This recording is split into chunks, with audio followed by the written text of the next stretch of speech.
Good afternoon. Today, I wanted to do another video as a complement to the other video I made regarding my, regarding this site here on the Arapahoe Roosevelt. And yeah, today I want to kind of go through the stand and as a kind of a walkthrough and get you a little bit of a better idea of the actual condition. So as you'll see here, as well as down there a little bit, you have the regeneration I was talking about in the other video.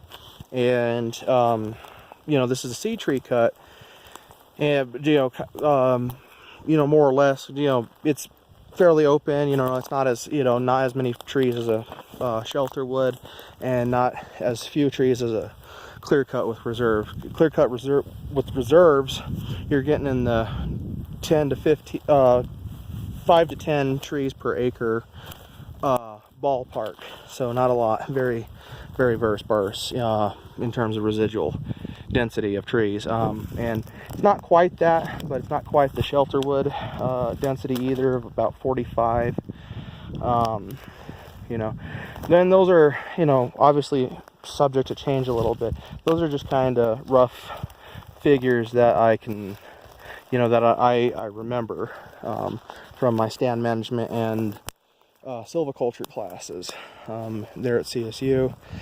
But yeah, so walking through the stand, you can see residual trees, and those residual trees are marked with a orange tracer paint. You can see, which is a leaf tree mark.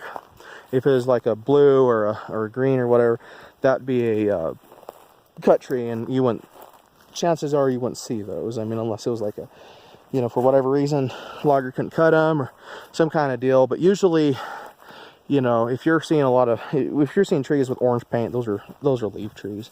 But anyhow, yeah, I wanted to walk through, kind of show you the, the stand, like how, open. I mean, in here, I mean, if you were to drop a couple of trees and, like here and whatever, like, well, there's like that one and that one and like the one behind it. But like, if you were to drop like a couple in the, the middle of that meadow, more or less, you could probably call that a clear cut with reserves. But it's also got to be kind of representative. And and honestly, this could be, a completely different treatment, but I'm just, my guess is, seed tree cut. But anyhow, and then also, because there's a couple trees here that I think they left for maybe wildlife snags, or that were killed, by mountain pine beetle after the fact, after they came in here and harvested. But yeah, so anyhow, yeah, so this is a lodgepole pine stand, and I kind of wanted to talk about lodgepole pine, in terms of its silviculture real quick, as kind of a complementary, to the other video. But here you have these branches, or this branch, and you have these cones on this branch, and these cones they're serotinous, and so they stay attached to the cone, or the cones stay attached to the branch, and they remain closed until there's a temperature like triggering that occurs. So like when it gets real hot enough, the cones will open. Typically it's either a fire or like an opening, like like if it's a harvest like this, like that's one, and like if these cones are just out there on the ground, the cones will open up and regenerate. But otherwise, it's the cones will open up, if there's a fire and the fire is hot enough. But so that's kind of a cool thing. But but a lot of people, they wonder, why, is lodgepole, such a why do people clear cut lodgepole? Or they do, like, because like they also do clear cuts. They do clear cut with reserves, and the reason for that is because these stands can become stagnant.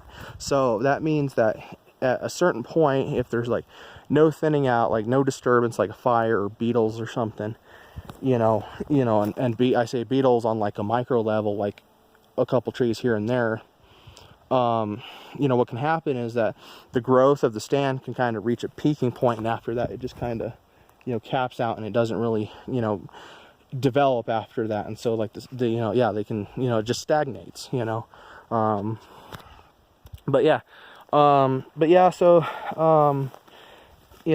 Lodgepole is a pretty unique species. They have some, for the most part, I mean, if you have disturbance fairly regularly, you're for the most part, going to have a fairly robust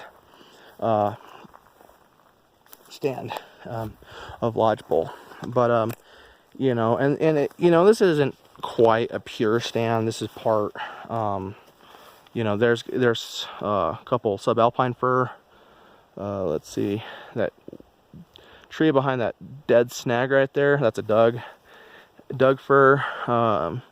In the back where those trees with those really full crowns are, I think those are ponderosa pine. So, and then there's some more aspen, some more ponderosa down across this drainage.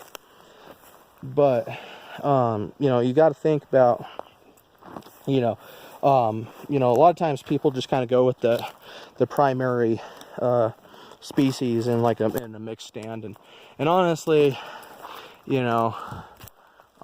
fir is not exactly the great, especially that one with the fir broom wrist.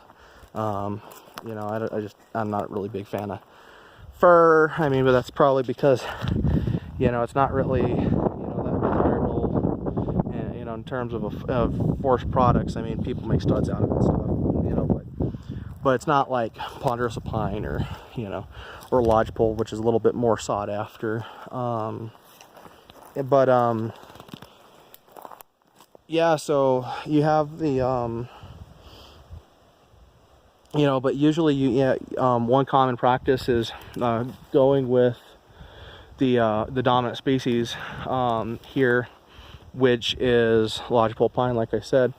But lodgepole pine and ponderosa pine, they're very similar in the fact that they both have a they're fire adapted, and then they're also they tend to, in a ponderosa pine especially, they really like conditions like this where it's a little bit more open.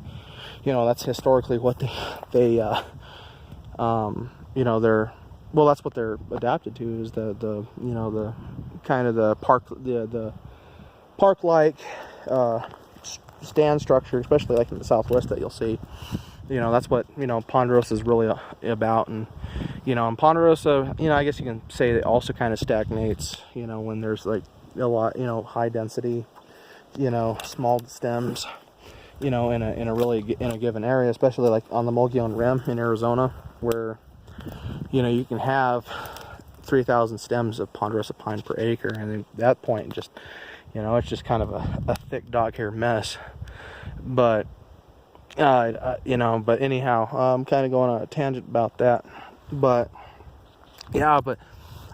generally trying to manage for primary species. You can also manage for like other species as well. This is kind of a riparian, so pretty sure this and there's a timber boundary right here, so that's a boundary tree.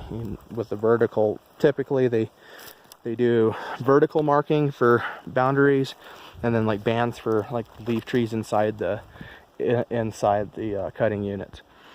And then like down here you have a lot of aspen. Aspen is often associated with water, and then I walked through that, and it's like a wet meadow down there.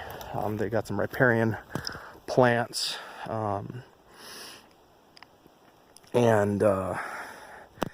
so that's so that's probably why they wanted to exclude it. But obviously you gotta kind of have an eye for things, and then it just also depends on your objectives. I mean, this stand, you can probably see in the back there's a lot of pine beetle mortality up on that ridge, and a lot of it's down here, it's this part, it seems that pine beetle really drives the management here, you know, or at least, you know, recently, just because, you know, they got to do something with all these dead trees, you know, because they, especially in more traveled areas like campgrounds, they provide a risk to people, you know, and then not only that, but also a fire hazard. But yeah, you know, I wanted to make this video as kind of a follow-up, because I didn't get to actually walk to the stand. I just kind of just stood there and talked, and just kind of as a supplement to what I talked about in the other video. But anyhow, I hope to upload more videos in the future, and you know, I'm just pretty busy these days. I hope that you know, if you haven't done so already, you like and subscribe, like this video and subscribe to my channel.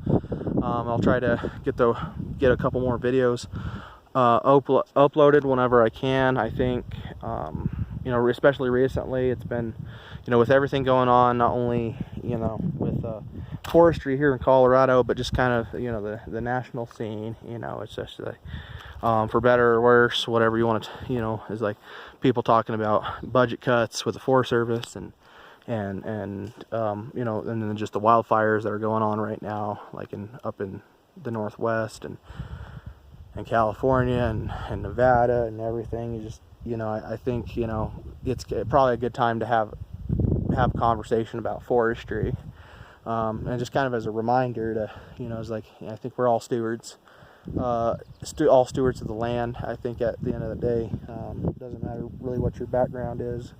If you care about, you know, forest and natural resources, you know, I think you can all, you know, you can make a difference in some shape or way. But thanks again for watching, and I'll catch you guys next time. Thanks. Bye.